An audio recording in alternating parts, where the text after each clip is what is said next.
बिस्मिल्लाहिर्रहमानिर्रहीम। आज मैं आपको बहुत ही यमी पास्ते की रेसिपी देने लगी हूँ। ये है गार्लिक पास्ता। इतनी यमी रेसिपी है और बनाना भी इतना आसान है। आई होप आप लोगों को अच्छी लगेगी। अगर अच्छी लगे तो प्लीज़ सब्सक्राइब कीजिएगा प्लीज़। अगर आपको कुछ भी इसमें डिफरेंट लगे तो आप please let me know in my comment section. So let's get started. उसके लिए मैंने क्या किया था, पास्ता लिया था। आप किसी भी शेप का ले सकते हैं। ये वाला पास्ता मुझे ज़्यादा यमी लगता है और खाने में भी मज़ा आता है और बहुत ही यमी लगता है, बहुत फ्लेवरफुल होता है।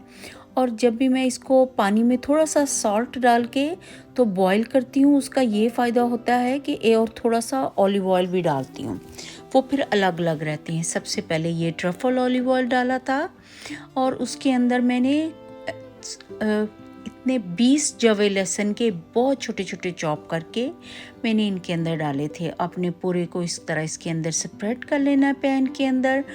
और गार्लिक को अपने हाथ से ही चॉप करना है और मिन्स नहीं करना, बस चॉप करना है और उसको फिर इसके अंदर डालना है ट्रफल में। ये बहुत फ्लेवर देता है गार्लिक की, ये इतना अच्छा फ्लेवर देता है और ट्रफल ऑयल और इसका कम्बिनेशन बेस्ट है। इसको अच्छी तरह से कर लें। जैसे ही इसका कलर गोल्डन हो जाए तो आपने उसके अंदर जो पास्ता बॉईल किया हुआ था वो ऐड करना है। सॉल्ट एंड पेपर ऐड करूँगी, थोड़ा साइड पे हटा के रख लें और इसको साथ साथ चम्मच चलाते जाएं, वरना क्योंकि पेंदा ऑलरेडी बहुत हीटेड होता है तो जलने का डर होता है।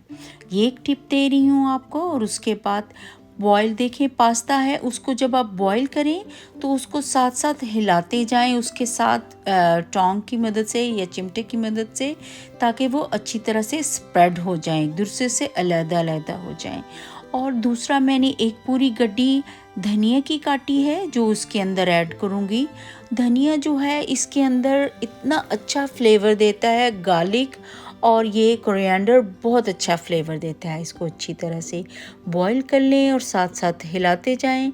अभी थोड़ा सा मैंने ऑलिव ऑयल और डाल दिया है उसके अंदर और अब जो पास्ता बॉईल हुआ था वो मैंने ऐड कर दिया है।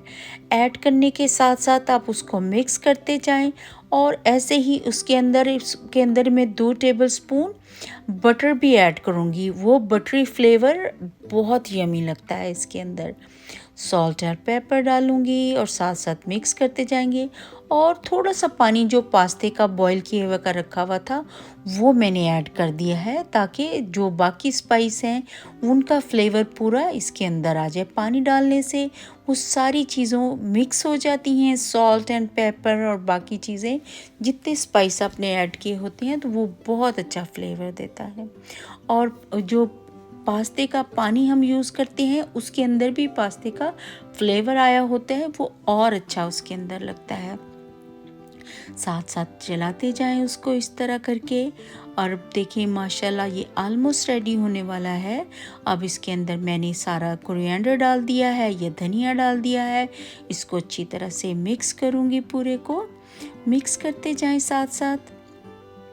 आप यकीन करें जब आप ये खाएंगे आपको इतना यमी लगेगा और इतना अच्छा लगेगा जिसकी कोई हद नहीं। आई होप आप लोगों को अच्छा लगे। और हमारे घर की तो ये फेवरेट है और सबको बहुत यमी लगता है। ये बनता भी झटपट है। और एक लाइम इसके अंदर मैंने हाफ स्क्वीज़ कर दिया है या निचोड़ दिया है। उसका फ्लेवर इतना फ्लेवर देता है जिसकी अगर आप चाहें तो थोड़ा सा लेमन जेस्ट भी डाल सकते हैं, पर मैं इस वक्त नहीं डाल रही। मैं सिर्फ हाफ पूरा स्क्वीज़ किया है और ये रेडी हो गया है और सबको बहुत यमी लगा था। आई होप आप लोगों को भी अच्छा लगे। अगर अच्छा लगा तो प्लीज़ कमेंट बॉक्स में कमेंट करके भी बताएं और प्लीज़ सब्सक्राइब भी करें। और ज़रूर बताएं अगर आपके पास कोई डिफरेंट सी रेसिपी है तो ज़रूर शेयर करें। और इस तरह करके आप स्टिक्स के साथ उसको निकाल के प्लेट में सजाएं और फिर उसको पेश करें। आई होप आप लोगों को ये अच्छी लगी होगी और आपकी प्रेजेंटेशन जितनी अच्छी होगी खाने को उतना ही ज़्यादा दिल करेगी। आई होप आप लोगों को अच्छा लगे। जब भी कुछ बनाएं दुरूद शरीफ पढ़ के बनाएं, इंशाल्लाह आपके खानों में बहुत जायका आएगा। जज़ाकल्लाह गाइस, अल्लाह हाफिज़।